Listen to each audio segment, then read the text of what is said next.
if I told you, but so I've been in entertainment for a long time. You say that. I was Elvis. Those girls. Laughlin, 1980s. Woo! Nothing like this. The Laughlin. Laughlin. The Laughlin? The Laughlin. I'm good. You raised piece of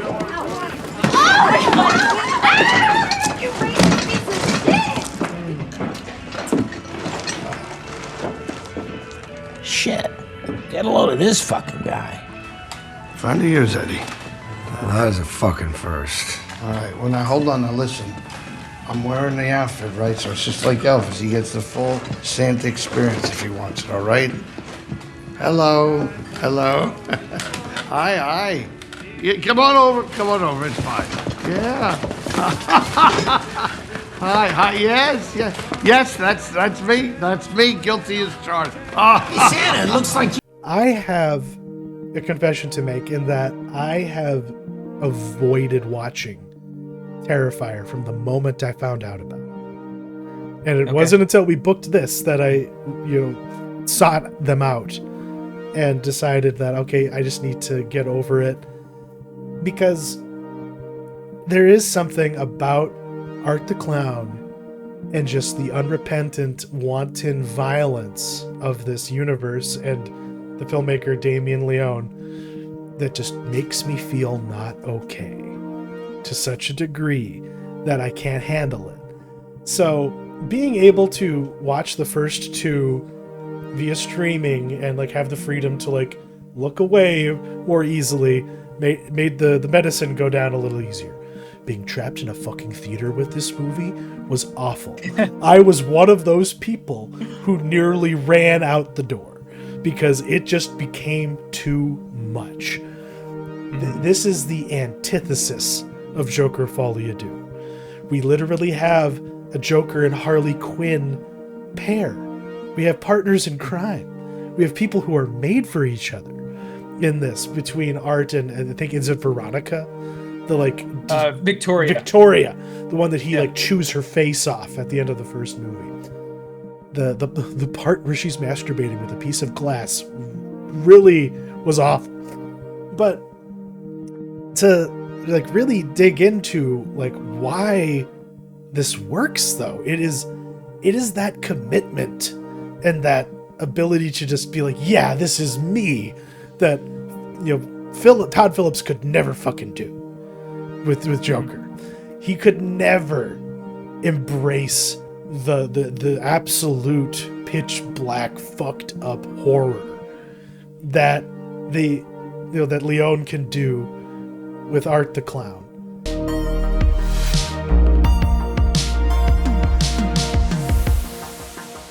Welcome to Theater and Stream, a film podcast.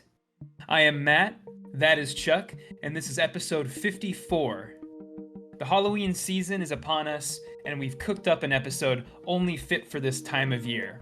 Our featured review concerns Terrifier 3, the third installment of the depraved misadventures of Art the Clown. Hostel and Saw walked so that Terrifier could run. And let me tell you, Terrifier 3 has broken into an all-out sprint. And well, gobs and gobs of gore and mime routines may be enough to keep hardcore fans entertained. Is Terrifier 3 an actual good movie? We'll get to that question a little bit later. First, though, we're talking about another psychotic clown, as Chuck has a review for the mega divisive Joker Folie à Deux. Then we're going to move on to part one of my Halloween movie marathon. So basically, over the last 2 weeks, I've watched 10 horror films that, this whole October season has to offer. I've separated the wheat from the chaff, and I will present my thoughts on only the best of the best horror films. So we've got all that, plus more, in this very, very review-centric episode. But for more spooky content, please do check out Chuck's latest mini-sode on TV series that died too soon. Chuck, anything you wanted to say about that before we moved on? Yeah, I guess it's not quite spooky, necessarily, but, the imagery was there, of raising these things from the dead. And one thing that shocked me the most was that if you listen to IMDb users, the shows that got canceled way too soon had like 7 seasons, or like they're just their favorite shows that got quote unquote canceled. I'm sorry, if you've had any amount of like seasons over 2, then you ran your course. It's not that like you genuinely got the rug pulled out from underneath you and you didn't get a fair chance to tell your story. The Cold Case was on their like top 100 list of canceled shows. Makes no sense to me. But yeah, it was nice thinking back on just how batshit insane certain shows like their final season was, before the plug got pulled by Netflix or David Zaslav, like Mindhunter, the OA, Raised by Wolves in particular, were like the 3 recent shows where I'm just like, I need more because you just gave me so much and left me hanging. Like what's up with the tree lady? Like what's going on with people getting turned into fish? Why are they in our reality now? Like in the OA, and when are they ever going to catch BTK? Like those are things we need. But I did shout out Terriers and Awake, 2 shows from like 15 years ago that we'll never get to see a season 2 from. But that one like 13 episode run that we got from both of those shows is pretty solid and worth revisiting if you haven't seen them before. But what a lot of people are staying home from, Matt, I'm just going to say right now, is Joker, Folie, because everybody got the message, like that first movie, the media had it in their heads for some reason that only a chud could like that movie. And they needed to, get all alarmist and like try and convince theaters to have armed security because people were going to go, what was it? James Holmes, the Dark Knight shooter. And because a Joker movie got made, all of the, unhinged incels of the world were just going to start killing people. And that didn't happen. And instead we got this adult, very Scorsese inspired, interpretation of the Joker. I guess a man in a clown costume having a psychotic break, goes all Bernie gets, becomes a folk hero, and then just murders people on live television just because for the laugh of it. And people were into that, like they got something out of it. It tickled their jumblies a little bit. And even like Hollywood and the critics at large had to like buy into it and believe in it because it made $1 billion fucking dollars. Joaquin Phoenix got an Oscar. The score for this movie was so memorable. And now we're left with Folie, a movie that nobody wanted to make, especially its director, who deep down like hated, I guess, the fact that his movie was successful, which is something I don't think we've ever seen before, where an artist is like pissed that his work is lauded and, not only critically acclaimed, but, it made gobs of money at the box office, resents the fact that he has to make another, and also resents the people who made it successful. So that's where we get a movie like this, where instead of it being, seeing him like the Arthur Fleck come into his own as the Joker, what we get instead is him rejecting and repudiating everything that people saw in him and believed, that came out of him. Excuse me.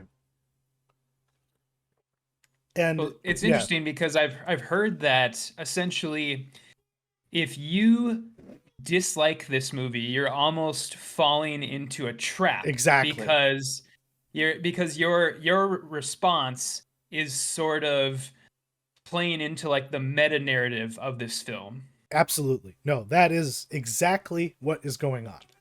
So my initial spit take was along those lines. And then I sat back and I thought about it a little more and I'm like, well, wait a minute. What is actually going on here? Except the fact that you have a filmmaker shitting on his own cake, so to speak. Excuse me. But the secret to understanding the man who would not be Joker, which is what I subtitle this whole thing as, is the animated sequence at the beginning, Me and My Shadow. It's very like Jungian psychology, and at the end of like the whole animated sequence is the Joker trying to one up or like get control over his shadow, who is very much acting out the Joker archetype. And as soon as he like gets himself in a position of power over his shadow, some cops show up and beat the shit out of him, and then we segue to him in jail. And like this film largely fails. I hated the music. It was completely pointless. It all just came out of a dream that Joaquin Phoenix had, so that's why this was a musical. And because, Warner Brothers wanted to have Lady Gaga in this. Do that if you want to, I guess. But I just don't like jukebox musicals. They're not my bag, especially when it's all just apocalyptically depressing. And if you're going to have like a pop star like Gaga, why aren't you having her write original songs for your $200 million musical Joker film? Like, why are we going half measure? Because we don't really care. We are just going to try enough. And it's a lot easier just to have her do another Tony Bennett collaboration, so to speak, than to like actually commission her to do some real songwriting. And yeah, as to the meta statement though, like the whole point of this movie is that Fleck rejects the Joker by the end of the movie. He goes through a trial. You think he's about to like finally just go all out and embrace it. And instead he gets raped by the prison guards, led by Brendan Gleeson. And he wipes all of his persona away, and he just admits that it was always just him. Everyone who ever believed in him, is just an idiot, and believed in something evil and wrong. And then a car bomb explodes. He flees for a time. He runs into Harley Quinn, and she's just like, "You fucking fake, you poser." It's like as soon as you like stopped being the Joker, our love stopped existing. So fuck you. I'm just gonna go do my own thing now. He eventually just goes back to jail, and I'm just gonna spoil everything. I'm spoiling everything because no one deserves to have this movie unsullied for them. He winds up back in jail. He gets led away in a complete mirror of the Me and My Shadow sequence, and this guy who used to be a fan of his stabs him to death, and then carves a Glasgow smile on his own face, and he looks an awful lot like Heath Ledger. If you squint a little bit. The Shadow defeats him, takes over. Arthur Fleck, the man who would not be Joker, is not Joker, but somebody else is. Because anybody can be the Joker, I guess. And Phillips himself was uncomfortable with the whole idea of, Fleck being celebrated.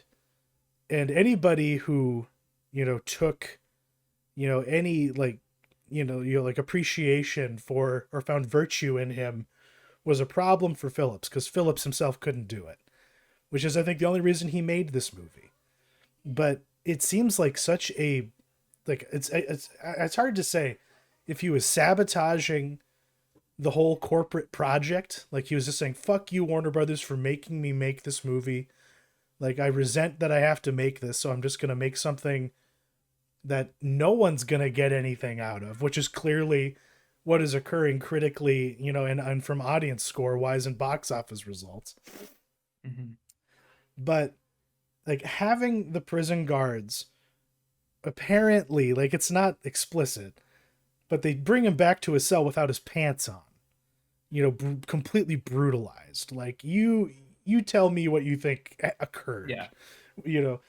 And it's like, it was such an obvious fuck you to everybody who liked that first movie, that like I busted a gut laughing.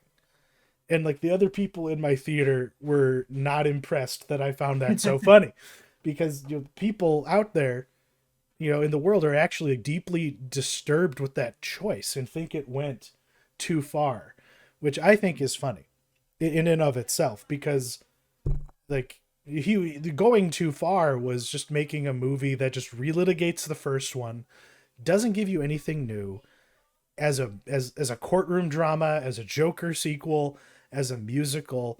This thing largely fails, but it was all very deliberate, and we gotta give Phillips credit at least for being committed, because he could have pulled back, on his intent to make a complete turd, because like he wanted this to fail, I think.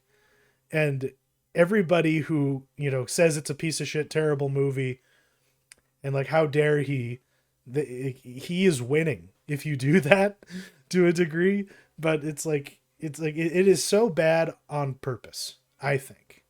Sure. It's like, I don't know, like I don't know if I could ever recommend that anybody see this, especially if you liked the first one, because it is such an attack on you that you can't help but fall right into its clutches and be right where it wants you to be and just be indicted as you leave the theater. And I just don't think that that's anything that anyone should go into unawares, Mm-hmm. Yeah, it's interesting because it seems, this thing, people who like the first movie and dislike the first movie seem to both equally dislike this one. And it's because it seems like on one side you have the people who are pissed because Arthur Fleck didn't become the cool cartoonish comic book villain in this movie. And then on the other side, we have people who are like, basically this movie is doing a lot of retreading of the first one, because we saw Arthur Fleck become the Joker essentially at the end of the first film, but then instead of sort of realizing that in this movie, it's like back to square one. Like he just goes back to being Arthur Fleck, even though we saw him become the Joker at the end of the first one. So yeah, it seems like this movie is kind of pissing off everyone, and like you said, it's if this movie's hard to criticize, because if you say stuff like that, then you have a bunch of people online telling you that like you're basically becoming Lady Gaga's character, who is like the audience surrogate, and you're basically playing into Todd Phillips' hand essentially. And so it's a hard movie to criticize, or from what I've seen anyways. I haven't seen it, but well, and about Harley Quinn, completely wasted. Like you're telling me that you're gonna have this obliquely be a courtroom drama, and you're just gonna have Harleen Quinzel be someone who has committed themselves to the psych ward, and not a psychiatrist who is manipulated and corrupted by the Joker himself? Like, why aren't you gonna do that? Like, you already have the story. And what they did instead is like, she's just a weirdo fan. Yeah. She's just like, isn't it implied in the movie that she basically like fucks her way into Arkham Asylum? Like she approaches like a security guard and she's like, "Let me in there. I'll do anything." And so it's like implied that she basically like bangs her way to get into Arkham. Yeah, she's one of those weirdo people who like marries a serial killer in prison, essentially. And she's a crime podcaster. She's like speaking of a true crime podcaster girl. Basically, yeah, like she's just like one of those women who was obsessed with Ramirez, the Night Stalker, or Ted Bundy. Like there's an allure to the Joker, and she's just gonna do what she has to do to fuck him and get pregnant with his baby. Like that's all she's in this movie to do. And there's like it's so disappointing knowing the source material and now realizing that, okay, the definitive version of this character in live action will continue to be Margot Robbie's version, for better or worse, the one from the Suicide Squad movie, the first one, and I guess the second one, and Birds of Prey or whatever. But yeah, but I guess but the food for thought here is this. Like, if he resents the comic book origins of this whole thing so much, why didn't Phillips just make his own damn movie? Make his own little Scorsese love letter, gritty 80s set drama, and just call it good. It's because, and I guess like you point out in the doc, because it wouldn't have been made. No one would have touched it. Yeah, and it would, and we definitely wouldn't have gotten a $200 million sequel. It wouldn't have made $1 billion.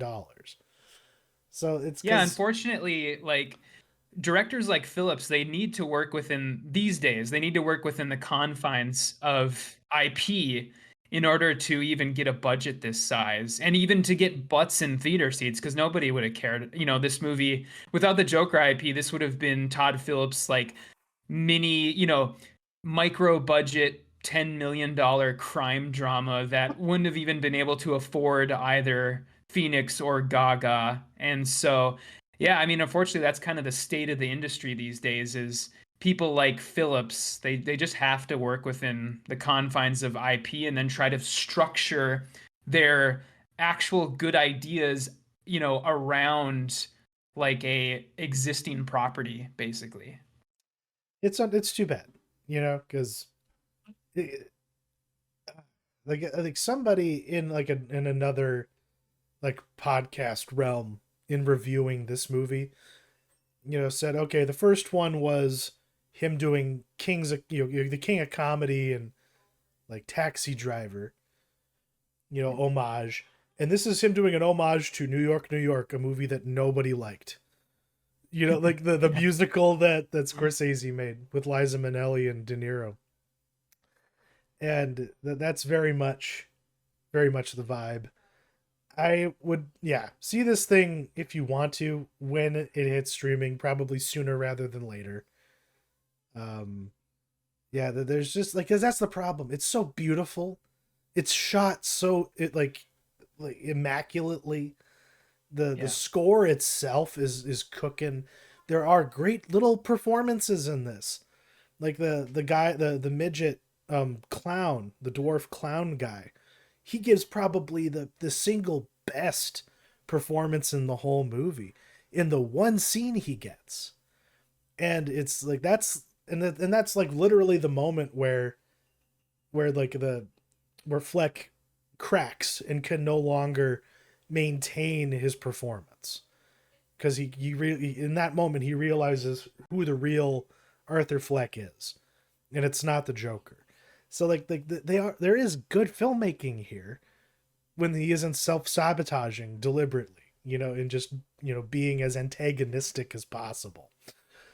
And it sits in stark contrast to the main event that we'll review a little bit later once we're done with the watch list. But I'll pass the baton over to you to begin your Halloween horror film breakdowns. Yeah. So before I get into this, just out of curiosity, of the films I put on here, I know you watched It's What's Inside, but did you watch any of these others? I didn't get a chance to, unfortunately. Okay. I really want. Just curious. I really want to watch. I did watch the first episode of Uzumaki. Okay. Yeah. Great. Okay. Awesome. So basically, like I said at the beginning, at the top of the show, if you want to, the full details, go back and watch my last mini-sode. But essentially, I'm watching, I believe it's 17 movies over the course of October. These are all new films being released, and sort of putting the good ones in the show here, and then taking the bad ones, and I'm going to review them at a later mini-sode. And so the first one I'm going to talk about today is VHS Beyond, the latest in the VHS series. I'm happy to report this is one of the winners. This is actually probably the best VHS film since the second one. There's only really of the 6 shorts, there's really only one real stinker here, in my opinion, which is a pretty good batting average as far as these movies go. And I think it's partially because of a genre shakeup, where these are still horror shorts, but they're more firmly in like the cosmic horror and like alien horror subgenre. And so yeah, a lot of great filmmakers they got involved here. They got a documentary filmmaker named Jay Shell, an Indian filmmaker, a Bollywood filmmaker. Actor Justin Long directs one Really? of the segments here. Yeah. And so yeah, I mean they've even got like today's horror de facto guy Mike Flanagan involved. Ugh. And so yeah, he's in there too. I think the only reason he did this is because his wife directed one of the segments, and so that's how you get Mike Flanagan involved. You basically let his wife direct one of the shorts, and so yeah, for my money, I think my favorite of these shorts was probably Live and Let Dive, which is a alien invasion that is structured around a group of friends that are skydiving for one of their birthdays. Oh, God. So they're literally like in midair skydiving, and an alien invasion happens, and so that's really really cool. But yeah, it's overall really great. Really enjoyed this one. What I would like to see for the next one is I want to see, because it seems like they're structuring these now around a sort of general idea. And so what I want to see for the next one is I want to see VHS World or VHS, foreign, I guess, or whatever, where they do all the VHS segments are like foreign films from foreign Okay. directors. Yeah. So I'd like to see that. That would be cool. So yeah, then next up, we've got It's What's Inside. And yeah, very excited to get your thoughts on this one. But if there's one winner in this batch of films I'm going to talk about, is this one, in my opinion. This is, not strictly horror, I guess only in like the existential sense, I guess. But It's high yeah, concept. this one's really will fuck you up, when you get down to it. Yeah, big time. So this one, it's about a group of friends. They're meeting up for the first time since college, and one of their friends basically invents a machine that allows you to swap bodies with another person. And I really liked almost everything about this one. I mean, it packs so much into a 100-minute movie, where the editing is immaculate. The setting, I love the setting where it's at like this like mansion that is also like an art installation. There's a giant And vulva, sculpture when you walk into the place. Yeah, and just like all the different rooms, like that room in the basement where basically the people like go to like fuck after the first, because of course if you switch bodies with somebody, the first thing people are gonna want to do is fuck. So but yeah, I thought this was so one of the best things this movie does, in my opinion, is you have 8 characters, and the movie tells you, like, here, I need you to follow each of these 8 characters, but not only that, I need you to follow along with what bodies they're all getting swapped into. And the movie gives you various tools in order to do that, like the Polaroid photos that they stick on each other, and those segments of the movie where it sort of switches to like a red hue, and you sort of see the person that is inside of the body. And I just think the movie did a really great job at sort of letting you know who is in each body. And so yeah, that was great. I guess if I had any sort of nitpick about this one, it's basically that there's a moment in this movie that's going to separate the lovers from the haters, and where basically the stakes are really really ramped up. And I think that part might divide people. I guess you could say it kind of happens in a way that's a little contrived, but that's really my only only nitpick. But yeah, what did you do? You have any further thoughts on this one? Yeah, because they set up that whole it explains everything so well. Yeah, like Yeah. it's almost effortless to just go along with the ride. Like and even when it does that thing where like it does the red hue and you see the soul of the person versus the vessel that they're in, they set Mhm. that up when like they're just kind of catching up at the beginning of the party and they're showing their art and about how the human eye only sees like so many colors and then it filters things based on it. It's because like that was like so one of the characters' art project was around having an image in front of you and then putting a filter over top of it and seeing something different, basically, Mhm. and basically educating the viewer long before it's even utilized within the movie itself. And Yeah. yeah, the but I also liked like the main two characters and just their Mhm. relationship, like all of its problems, where like this guy has this banging, like influencer girlfriend, and all he wants to do is wait for her to go on a run so he could jerk off, Yeah.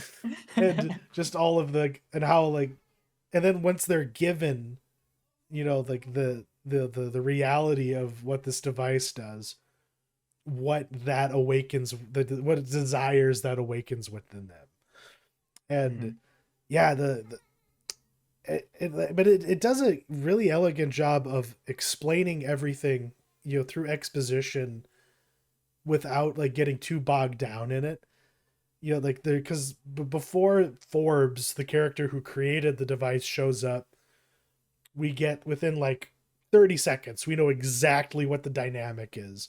We know Mhm. exactly all of what their history, that is relevant that we need to know. And then we just get thrust into what this, device does and all the fucked up shit that will, occur because these people who are all on way too many drugs and are having way too much fun, start messing around with it. Yeah. Yeah, the even before any of the weird stuff starts happening, the movie just it has such a unique way of showing, I guess, just sort of the modern, I guess, like Gen Z thought process. Like just in the opening like 10 minutes, we get this montage as they're driving to this mansion of the main girl like posting something on social media and then like getting getting basically pummeled by all of the attention her friend is getting, her influencer friend, and then deleting the Instagram post. And Yeah. so yeah, it's very, very interesting in that respect too. It's very, Oh, honey, very we're much doing goes that into show. the Do you want to mind sit on the of bed a next to Gen me? Zer. But yeah, I Yeah. really love this one. I wouldn't be surprised if this one doesn't end up on my top 10 of the year once we Yeah. get to the end. And so yeah, so I guess I'll move on to the others here. I don't need to spend a ton of time on these, but my next one is Frankie Freako, which may be at a theater near you right now. This is the sophomoric follow-up from the director of Psycho Gorman, Steven Kostanski. And this guy clearly has a love of genre filmmaking of like the 80s and 90s. Um, I really like Psycho Gorman. I think it was like a really great take on, I guess, like an R-rated Power Rangers is Yeah. the best way to describe it. And this is a movie that worships at the altar of movies like Ghoulies and Little Monsters and like Garbage Pail Kids. And it's almost like slavishly, in my opinion, where it's like, okay, like this is getting a little too like cheesy, or this is getting a little too like purposefully like badly written. And I'm one of those people that, I don't think that, just because you're making something that's intentionally bad while winking at the audience about it, it doesn't just magically make it okay, or doesn't magically make it good, just because you're sort of doing it tongue in cheek. And so there's a lot of really like awful, awful like humor in this, and like bad acting at points, like purposefully bad acting, and it's just kind of like eventually it just gets a little tiring. And so um I don't know, I wasn't fully on board. I personally don't really get into movies like Garbage Pail Kids, or I'm not into those as some people are. And um but it has a lot of funny gross out gags at some points, and the synth score is really really good. And I think in order for Kostansky to really, make something really, really worth watching, he needs to sort of break free from his like retro aesthetic, or his just complete worship of 80s movies. And so, yeah, that's kind of where I'll leave that. And then I think next up I've got Caddo Lake, which um, I did not initially have very high hopes for this one. Like Salem's Lot this week, this was also a like direct to HBO Max release. They just kind of dumped it on there, and this is about a 8-year-old girl who goes missing while boating on this on Caddo Lake, which is in Texas. And during the search for this girl, the sort of county-wide search, there are some sort of connections made to past disappearances. And if I had to describe this, I would say it's kind of a mix between Denis Villeneuve's Prisoners and then the movie Synchronic. I don't know if you remember that one from a couple years back. The Justin Benson, Aaron Moorhead joint that starred Anthony Mackie. Yeah. So I mean, I'm already sort of giving away maybe a little too much by saying that, but it is very similar to Synchronic. But the cool thing about this movie is you sort of think you have it all figured out about halfway through, and that is not sort of the final reveal, basically, is what I'll say. And the entire first half of this movie is all just set up. It's all literally just like set up for the second half. And once the second half kicks in, the movie is basically just like here's a twist, and here's another twist, and here's another twist, and like I bet you didn't figure out that these two things were connected, and it's all just like twist after twist after twist. And I really I really enjoyed this by the time it was done. It's very high concept, sort of like it's What's Inside. And I thought it was surprisingly well done for a movie that they just kind of shit out on HBO Max. Yeah. I need to check this out. That sounds fascinating. Yeah, you totally should. It was really good. And then yeah, my final thing I'm going to talk about here, my sort of bonus thing, just because I really don't need to talk a whole lot about this, but it's the first couple episodes of Uzumaki, the adaptation of the Junji Ito manga. And there's been a controversy with this over the past week, basically that it was found out that the company that did this basically farmed out the remaining 3 episodes past the first one to a like other studio, and they basically used like scab animators to do those 3 remaining episodes. So the first episode of this anime looks incredible. It's like amazing. Absolutely. It looks so good, and it's probably because they literally spent like 4 years making it. And then once you get to the second episode, it looks so bad. And there have been a lot of reports this week about it, like a lot of think pieces written on it. And I will say they don't overestimate how bad it looks. It looks fucking awful, and almost to the point where I don't want to finish it. And that's disappointing. It really really sucks, because the first episode was incredible. And I mean, if you consider yourself a fan of the manga, I would maybe fully endorse just watching the first episode and then just not watching any of the others because it's pretty bad. Because, God, because having just seen that first one, Yeah. how, this is supposed to be something that Adult Swim themselves were producing. This is a production that they spearheaded. And I remember it being announced, 4 years ago, and it just constantly being delayed and delayed. Yep. So you're telling me we spent 4 years making what, 4 20-minute long episodes or however long it is? That's all it is? I have no idea what they were doing. Like, I don't know how it's possible that they spent this much time on this. I don't know. Maybe it's just that they just wanted it to look like pristine and they just sort of let time get ahead of them. I have no idea, but the first episode looks so stunning, and then you get to the second one and there's all this it's just, the way I would describe it is they're using all of these shortcuts, and you can see where they're cutting corners, and there are scenes where characters are supposed to be walking, but they're purposely filming them from the neck up, and then all they did to make it look like they were walking is just move the background instead of actually animating somebody walking, and it's just so awful. And I don't know. God, just makes me want to slap somebody. What the fuck?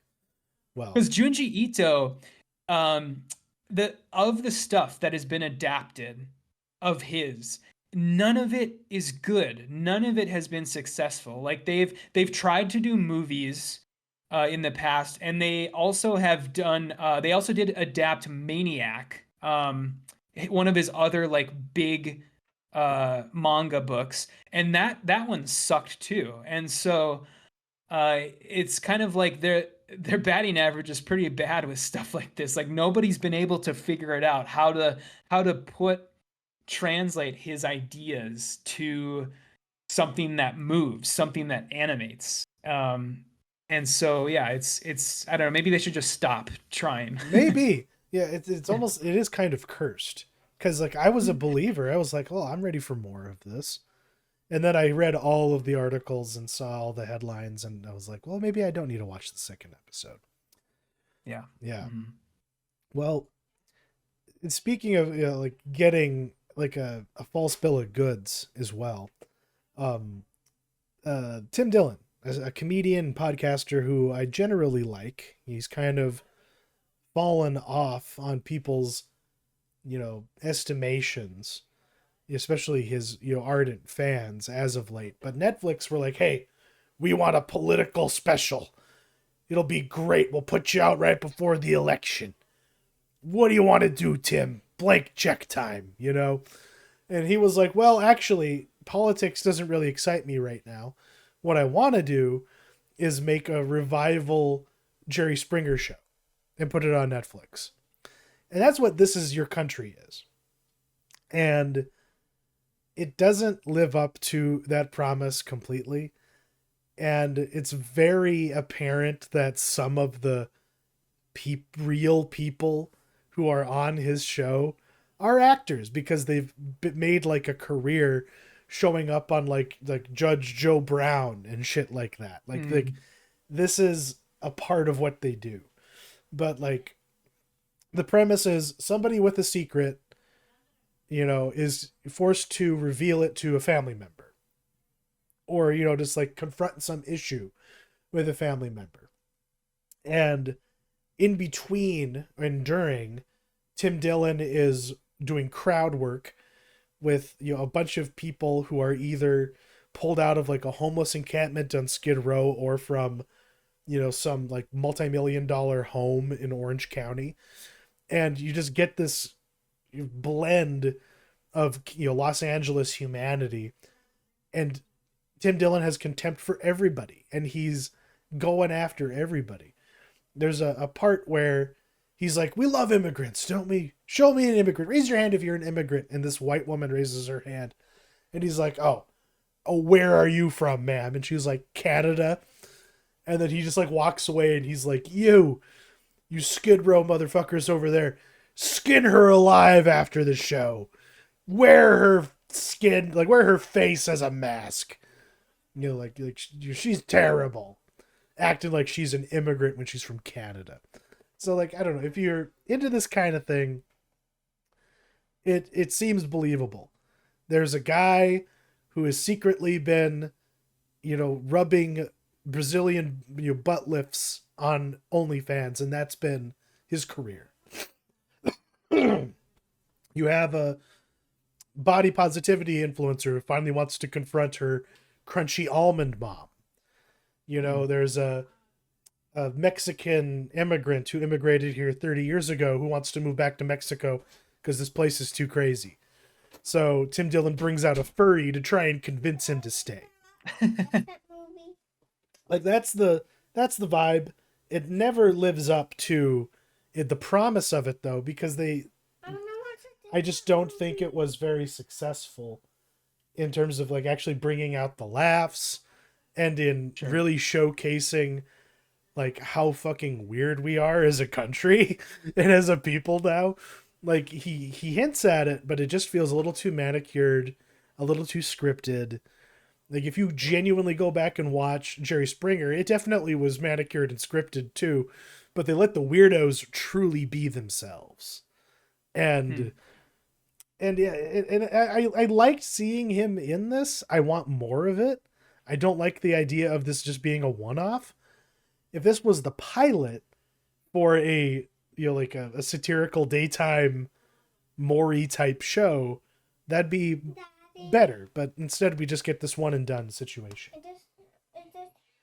So is like, I'm curious because one of the hallmarks of sort of those 90s like fake talk shows were like fights. Fights would always break out, and I feel as if Netflix, that's something Netflix wouldn't let happen these days. Like that is just not something that, it's something that I feel like we're probably past like a network letting somebody do. So is there like any point in this that an actual fight breaks out or like people throw hands? They get close, but it never really happens.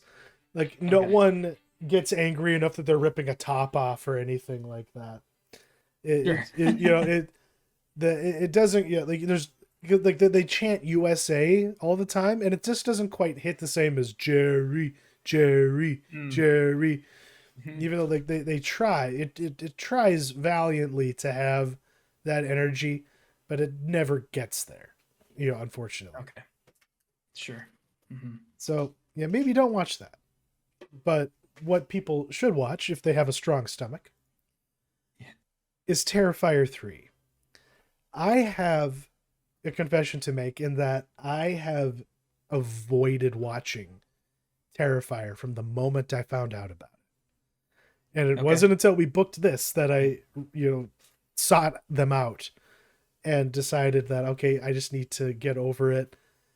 Because there is something about Art the Clown and just the unrepentant, wanton violence of this universe and the filmmaker Damien Leone that just makes me feel not okay to such a degree that I can't handle it. So being able to watch the first two via streaming and like have the freedom to like look away more easily made the medicine go down a little easier. Being trapped in a fucking theater with this movie was awful. I was one of those people who nearly ran out the door because it just became too much. This is the antithesis of Joker Folie à Deux. We literally have a Joker and Harley Quinn pair. We have partners in crime. We have people who are made for each other in this, between Art and I think, is it Veronica? The like Victoria, the one that he like chews her face off at the end of the first movie. The part where she's masturbating with a piece of glass really was awful. But to like really dig into like why this works though. It is that commitment and that ability to just be like, yeah, this is me, that Todd Phillips could never fucking do with Joker. He could never embrace the absolute pitch black fucked up horror that that Leone can do with Art the Clown. Like that first movie is just like a proof of concept film, and the way that it does its storytelling, about Art and like what is going on with him, why, like what's all this supernatural stuff happening. It's done in such a way that like it's intriguing, and then you just see him do awful things to people, children.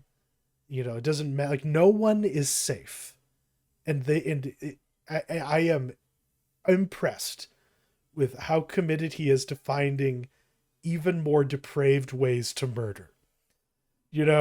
Like I am not a gore hound in the sense that I will just watch a movie like this and be delighted. I have an upper limit, and Terrifier 3 hit that limit in the first 5 minutes. And it took everything I had to stick it out, because I was done. But that said, this might be on my top 10 of the year, just because of the visceral reaction it forced upon me to like be in a theater with this movie, to not be able to pause it, to not have another screen to look at. That was quite the experience. But is this genuinely good filmmaking? I think like Frankie Freako, there's some positives and negatives to being so committed to being what it is, and being so unrepentant about it. But the fact that we've gone from, a random ass short film to a superior maniac killer clown movie when Joker Folie Deux is also in theaters, I think that's inspiring. And I'll hand it off to you. What did you think of this? Yeah, I also, I think this is the best Terrifier movie. Just to kind of give my speed thoughts on the first couple, for me, Terrifier 1, was basically, like you said, a proof of concept, basically an excuse for Leon to flex his makeup skills, because he was a special effects makeup person before he started becoming a director. There's really hardly a plot even in Terrifier 1. You're just basically following Art the Clown around killing people, and like the entire final 45 minutes are just one like overly long chase sequence. And then Terrifier 2 comes along, and it's like, that movie for me is just criminally long. It's like 140 minutes, but it builds out the universe in really interesting ways. And it embraced the dark comedy of Art the Clown more, which I think was better. The movie was better for it. But both of those films are really kind of hampered by very amateurish acting and just like really, really bad like after school special dialogue, especially specifically in the scenes that don't involve Art the Clown, when it's just like attempted like world building, I guess. But then Terrifier 3 comes along, and it smartly embraces the continuing storyline, and it really builds out the mythos in strange, unique ways. Like, I think that's the best thing about this series is the world building.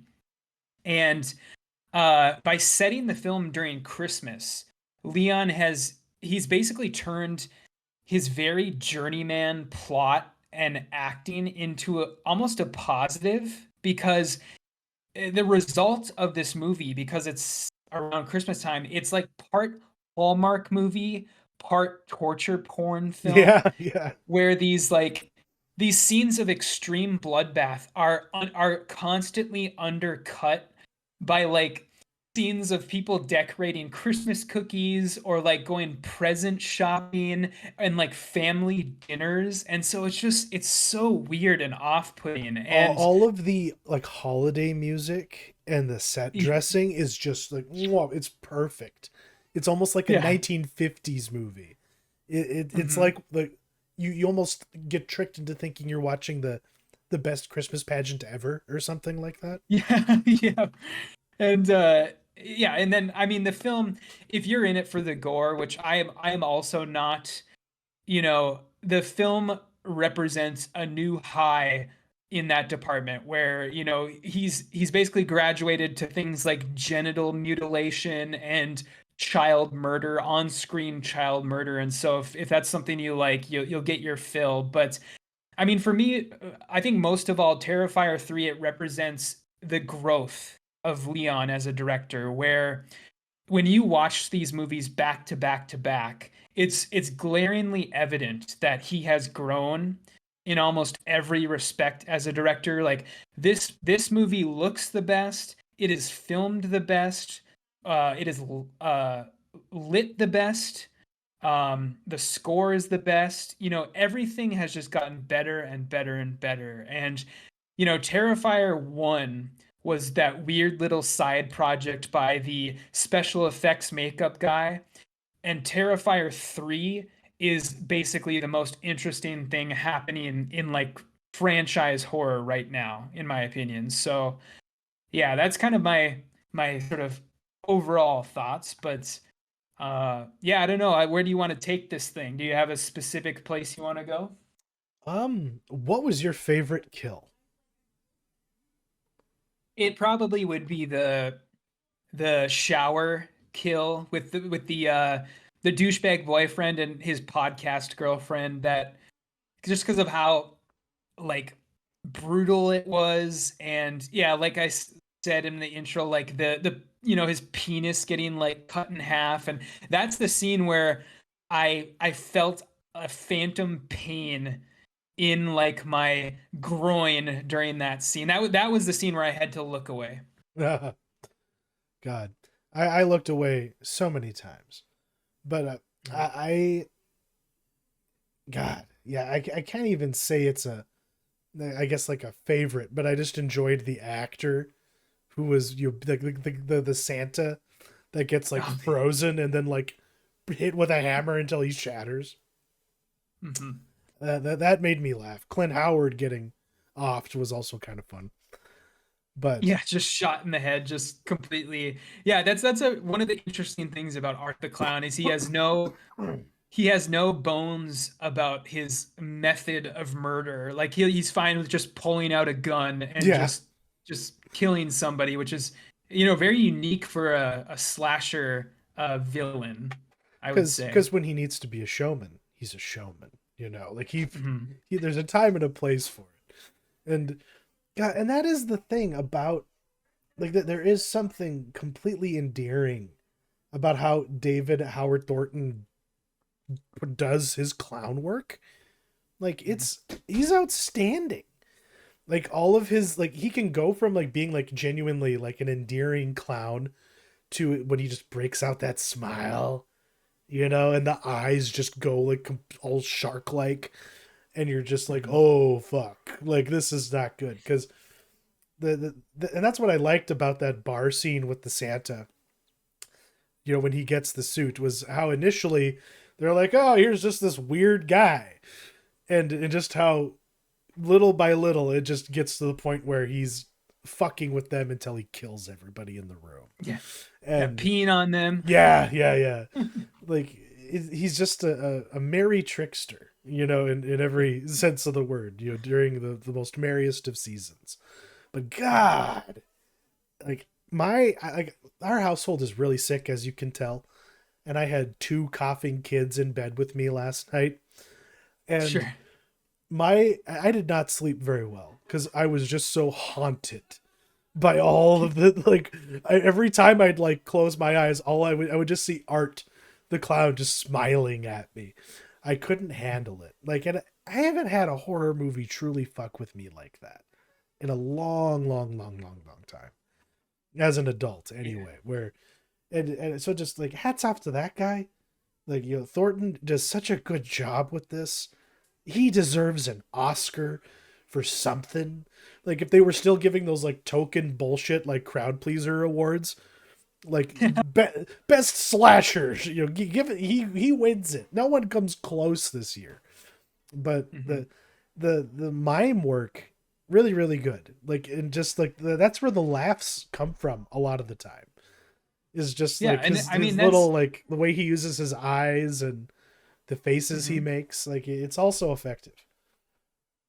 Yeah, I mean, I think that the work he's doing on like a comedic level is the only reason why especially this particular movie, the third one, is got an R rating. Like, I think if you don't have the comedy in this film and you just made the same movie at sort of the level of seriousness that the first one was made with, I don't think this movie would have gotten an R rating. Like, it would have probably, you know, the MPAA would have returned it with like an NC-17. And so all that comedic stuff, it needs to be in there for that purpose. And then also just to kind of give the audience like breathing room between all this incredibly sadistic stuff. And, you know, while we're sort of on this line of thinking, talking about the kills and just how awful the movie gets, did you have anybody walk out of your theater when you saw it? I did.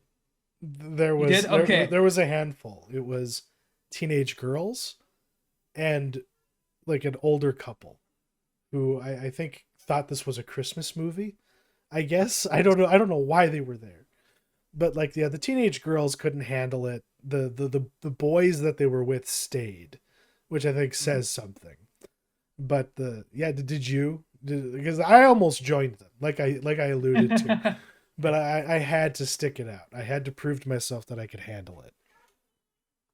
Yeah, there was only about, I think, like 6 or 8 other people in the theater with me, and strangely enough, only 2 of them walked out, but they made it all the way till the like force feeding of the rat scene towards the end. Yeah. So they made it. They stuck it out quite a bit, and then it was a probably, I would say, like mid-20-year-old couple, and I think the girl sort of drug her boyfriend out of the theater, sort of. He didn't want to leave, I don't think, and she was like, "I'm getting out of here," and so they left. And but yeah, that was, you know, I've got to say, like, that was probably the scene where it almost got too much for me. Yeah. Where it went on too long, a little too long. I think that sort of scene where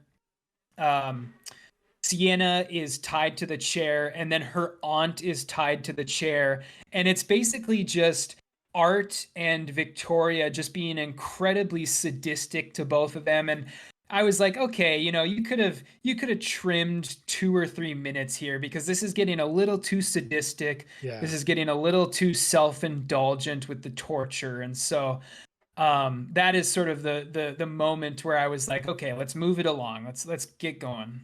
Like Tarantino puts it, it's like he had cut the audience's head off a long time ago, and then he just kept on hacking away, you know, at the stump. Mm-hmm. And that was also where, like, I just was not looking at the screen, you know, like that was just too fucked up, you know, like like, cause like I'm a sensitive guy. When I saw the Grindhouse trailer for Thanksgiving, that disturbed me to a real degree, like that, like and I wonder why Eli Roth didn't include having the killer like fucking like the stump of someone's, you know, decapitated head in his actual movie, because it was good enough for that trailer and it scarred me for life. And but I don't feel scarred for life by this movie though, because it's, even though it's all in good fun ultimately, but its lore, like how the fuck do you come up with this? Yeah, like, it's wild. Like, the having Art's head being born out of that one character, like out of Victoria, and then like reunited with his headless body at some point. Like, where? How do you arrive there? And like, and I don't know. Like, I'm just kind I of mean, at a loss. presumably, Yeah. yeah, presumably, Leon is. I think he's probably had an idea of where he wants to go since the second film. I genuinely think Terrifier 1 was sort of meant to be a one-off, and then he sort of started making it up as he went along. And now I think he has like a clear rubric for where he wants to go. But the lore of these films has become like my favorite thing about them. It's sort of the thing that has strung me along because this is a series that increasingly rewards fans with scraps of lore and scraps of mythos because I've since I saw it yesterday afternoon, I've been trying to like figure out what exactly is going on in like the larger picture. And as much as I can gather, it's basically a like heaven versus hell story where there is basically this demon that resurrected Art the Clown. Like Art the Clown was a human killer in the first movie, and then he Yeah. dies. He is resurrected by this demon that in the second movie takes the form of his first victim, the little girl, and then in this one takes the form of Victoria. And this is like a demon versus like angel storyline where Sienna's father was given visions on how to stop Art, and he like made the sword, or he got the visions of the sword, and then it's like made by like a demon imprisoned by like this Virgin Mary statue, which is by far the coolest imagery in this entire movie. Is that little like weird one-off scene of that demon forging the sword, and then yeah, there's like this Sienna has like these visions of hell, which like takes the form of like a clown cafe Yeah. when she's dying in that water tank in the second film. And so presumably she needs to now go back to that place to save Gabby, because if people don't know, if you've somehow made it this far and you don't know, this movie ends on a cliffhanger. There will be a fourth movie, no matter what. And so, yeah, I don't know. What do you think of all that shit? It's out there, man. And like, on the one hand, it is elegant how they explain why they have an immortal, unkillable, Michael Myers-esque bad guy. Yeah, it's like it's simple, it's straightforward, it's easy to digest and swallow, and you get great imagery, along the way with it.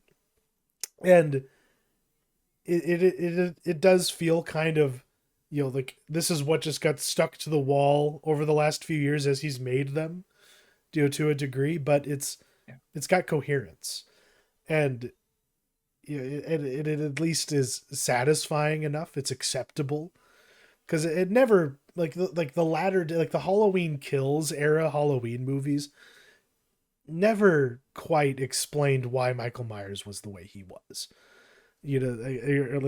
Why was his nature like this? Why was he's subtly supernatural? This does a much better job of it, and it's kind of inspiring in that sense, because a lot of slasher movies these days tend to just be so trite and straightforward, and in this one, every movie gives you something you didn't ask for, beyond just the murder. It's like, wait a minute, what are you talking about? Like there's actually a ride to go on, and I will see the fourth one just because I want to know where this goes. But at what point is Leon going to make a different movie?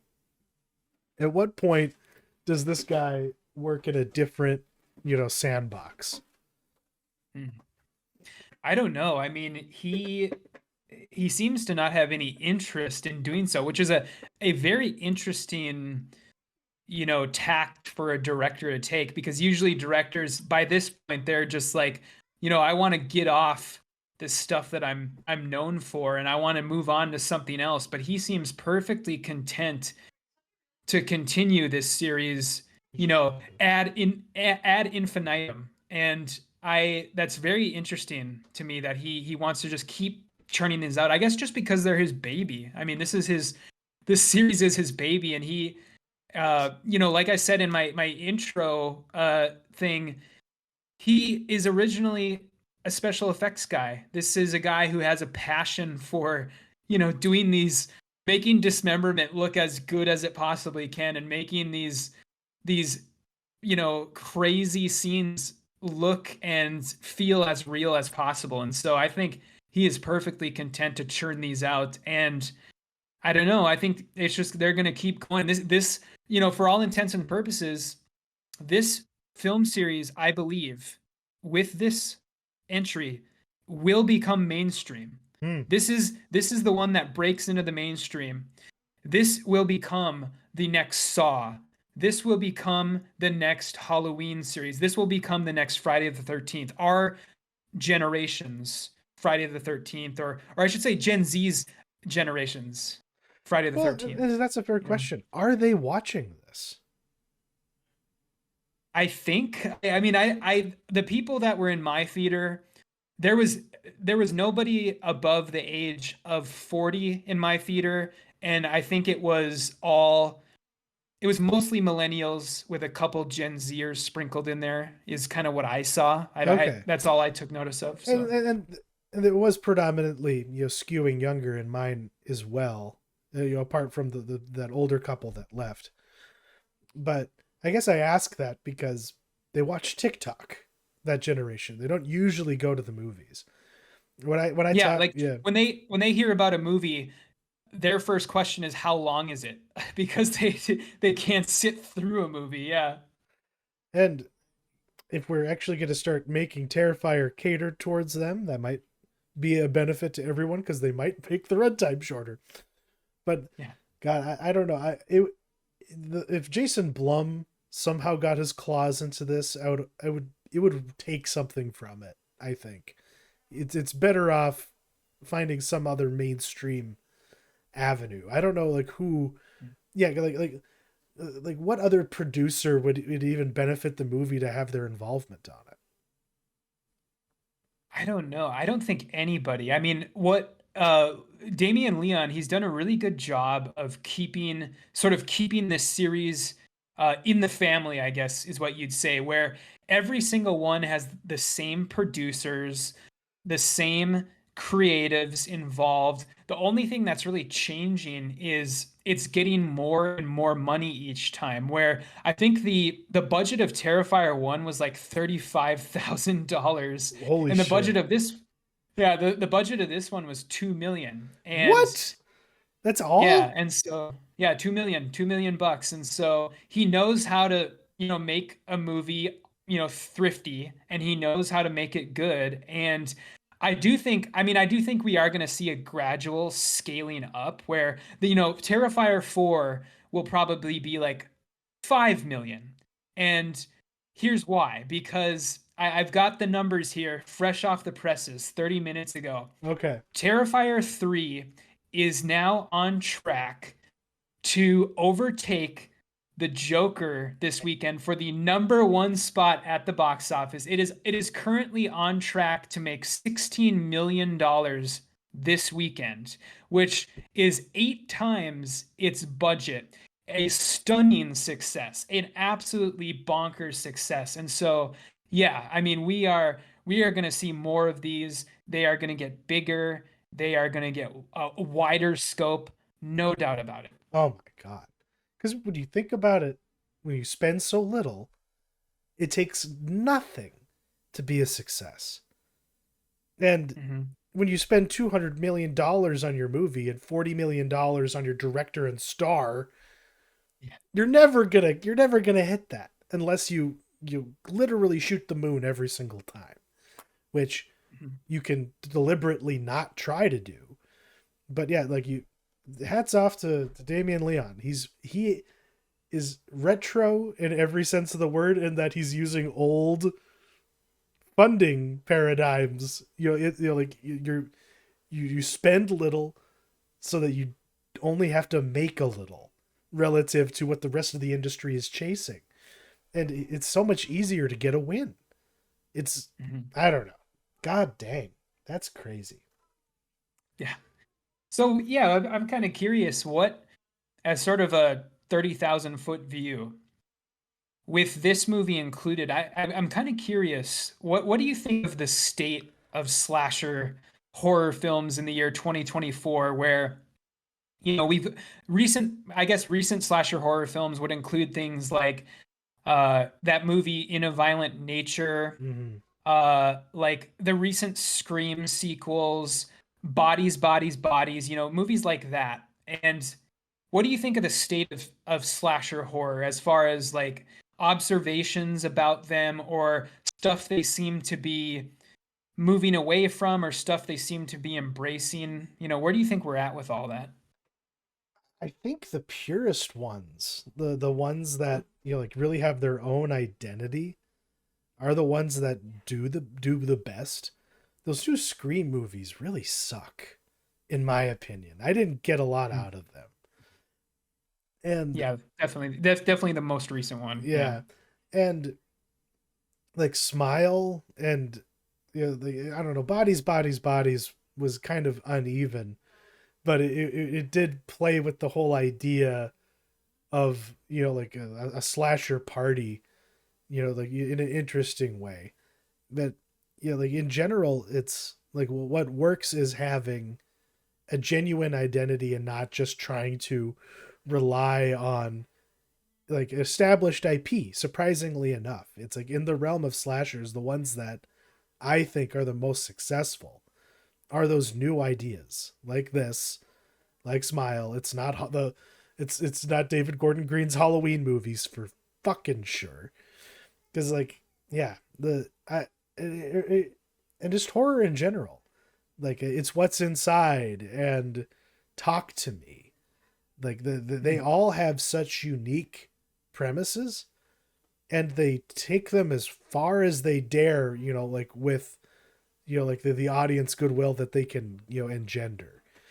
And yeah, with this movie in particular, though, it's such it calls to mind so much of the new French extremity, in that like it's an endurance film, practically, and it takes commitment by an audience member to stick it out and like ride along with it, because it's not just your daddy's old slasher movie anymore. But at the very least, it's, like you got to give something a little bit, more than what we've gotten in the past, because I don't know, like I can't think of like a rebooted slasher film of old that I've genuinely liked, in like the last 10 years or so. Yeah. Yeah. I guess Yeah, Hellraiser, that new Hellraiser movie was pretty good. That's like the one. Yeah, that's the one. that was decent. That was decent. Yeah. Yeah. The one thing that I've sort of noticed is, this movie, it's absolutely bonkers that a movie like this is getting a wide release across America, and it will get number one at the box office this weekend. And because this is just the type of movie that, like in the mid 2000s, would just get released straight to DVD without a MPAA rating. It would just say unrated on the box art, and the video store would get like one copy out of it out of obligation. And now it's, stuff like this it's wide release, it's number one at the box office. And I really think that like the days of sort of moral panicking about movie violence are like long gone. And I think it's partially because of, just kids, the youngest generations just don't even give a shit about movies anymore. Like they could care less. And so you don't have parents out there like, my kid was seeking out, this movie, because the kids aren't even seeking them out. And then on top of that, just the rise of the internet and the rise of, internet-based morbid reality, I guess is the way you'd put it, where like you can go on the internet and see shit 1,000 times worse than any of these films. And yeah, it's interesting. It seems as if there is more like moral panicking these days about sex, about tits and ass in movies like this, where in modern slasher films, you don't see tits and ass so much anymore. Just boobs for the sake of boobs. And it's because like we're moving in this sort of direction as a society where, you show something like that and people get more, their knickers in a bunch about that because, we have 1,000 think pieces about misogyny or whatever. And so I find that very, very interesting, where we can show the most violent, vile acts of children being murdered and, dicks getting sawed off, but you show a pair of tits and it's like the purple-haired people of the internet are writing articles. You're succumbing to the male gaze. Well, yeah. It says at out.com, whenever they do a movie review, it's always couched in, well, how gay is it? Sure. Yeah. And those people would be pissed that Art and Victoria have a vibe. They have a couple-like relationship. That would be the big problem, because Art obviously is a queer icon, don't you know? Sure. But I think you are right, though. We are very, what's the word I'm looking for here? It begins with it's a P word. It's not parochial, but maybe it's prudish. But prudish, there's this strange mentality. The shower scene in here was very appreciated for that reason. It was nice to have a little bit of TNA in a horror movie again. Because that's the weird part is there wasn't any. No, I guess not. It's alluded to. He did his best to cut around that. Any sort of nudity in that scene except for the dick. So it's like it's acceptable. It's strange. Yeah. Because there was a movie that came out a few months ago, I think, with Channing Tatum, where he was a creepy billionaire with an island. And and in that one, it's like you'd think that there would be a lot more to it than that, but I guess because of the subject matter, it really wouldn't be appropriate to have people just like whipping their tits out and having sex, because in that movie, the idea was that the women don't remember what's being done to them because of like a drug that they're being given. But as far as the culture goes, people would much rather have a sexless situation. Like, look at video games. Have you seen how they've censored like the Dragon Warrior remake? They have sullied with like Akira Toriyama's designs. They're putting phone, like, honey, I don't have it. Where is like it? Like undershirts on, like the little like chibi like pixel art people. They're putting like undershirts on like the women, or they're putting like spandex shorts on them. The people are writing think pieces about how frustrating it is in the Silent Hill 2 remake, that so many of the monsters have this sexual connotation to them, like they haven't played the fucking game before and don't understand what's going on in it, what's supposed to be done and said in it. Like, people are just kind of broken.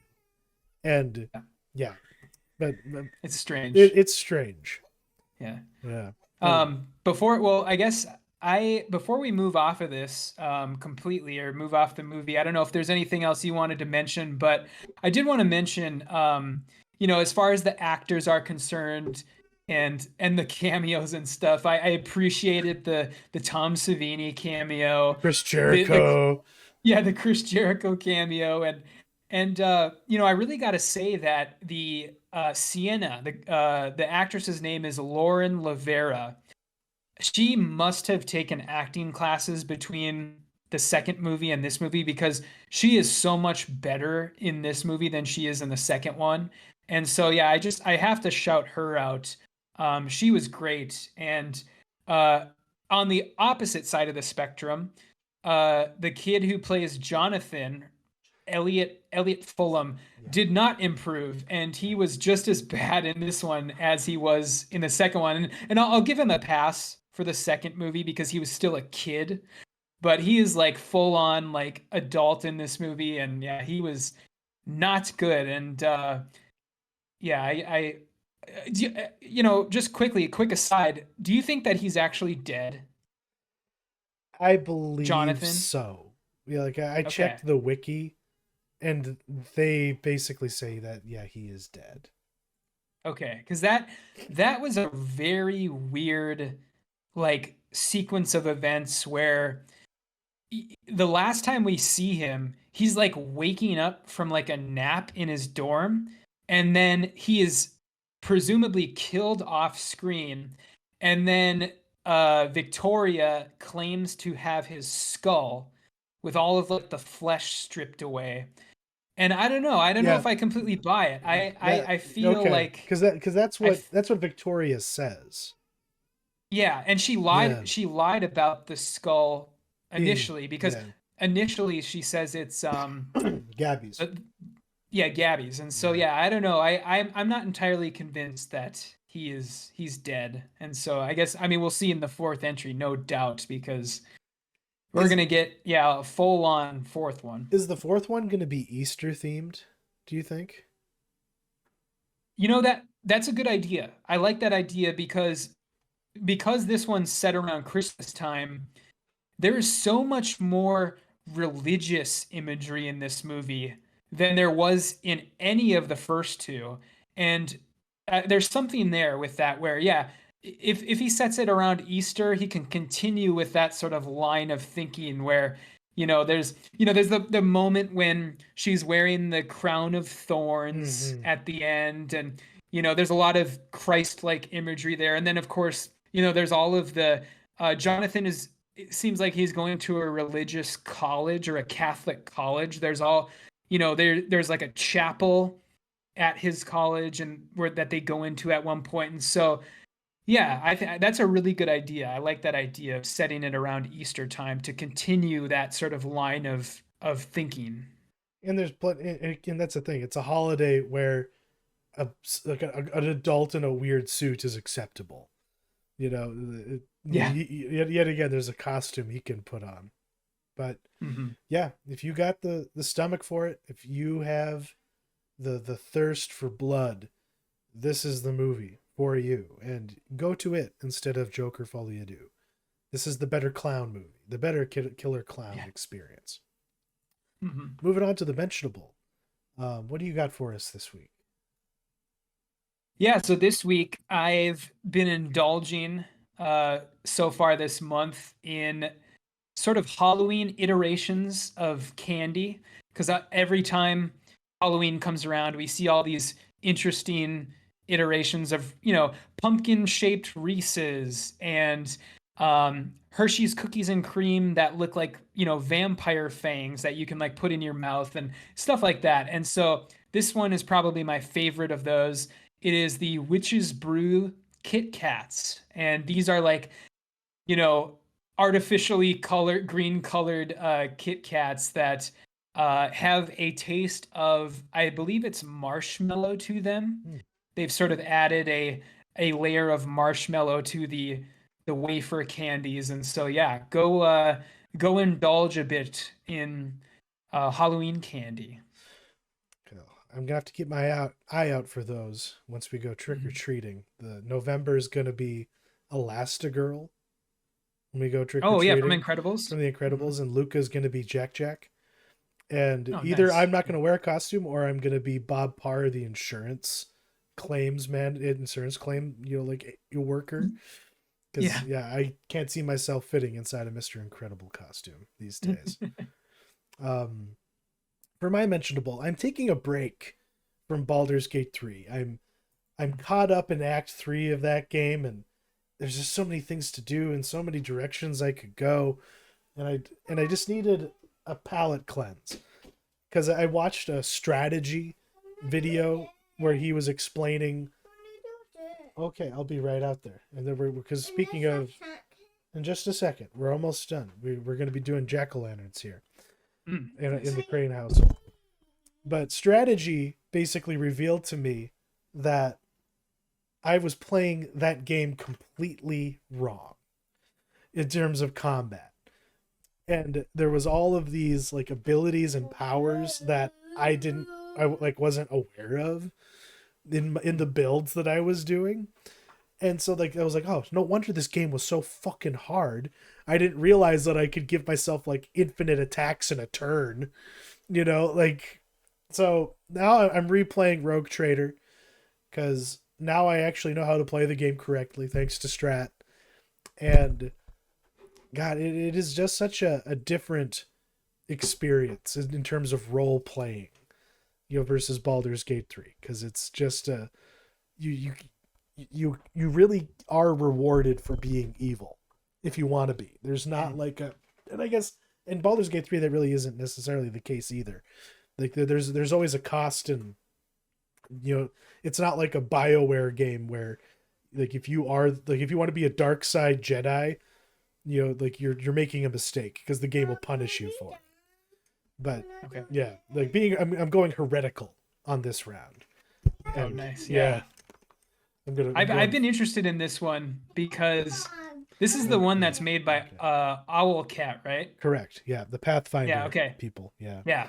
I really enjoyed the Pathfinder games, so I do want to check this out because those games are pretty awesome, and so I'd imagine that their style translates well to the 40K universe. And once you get into like space combat, the game really opens up, and like cause in the variety of things that you can do, kind of becomes like a lot more enjoyable. Hey honey, every time you do that, my microphone hears it. All right, I need to jump off though. My family has been very patient with me, but yeah, this week was Terrifier, and you should be terrified, and you should see it. Terrifier 3, and next week Matt's got a mini-sode. Why don't you tell us about that quick? Yeah, so I'm gonna be doing the worst horror films of October 2024. Like I said earlier, I'm basically partitioning all of the good horror films I'm watching and putting them in these shows, and then I'm putting all the bad ones in my next mini-sode. And so I'm going to be talking about all the shitty horror I've been watching in my next mini-sode. So yeah, look forward to that if you like shitty horror films. There'll be plenty in there. Some like lukewarm microwave Stephen King from Salem's Lot, that's for sure. Take care, and thank you all for watching.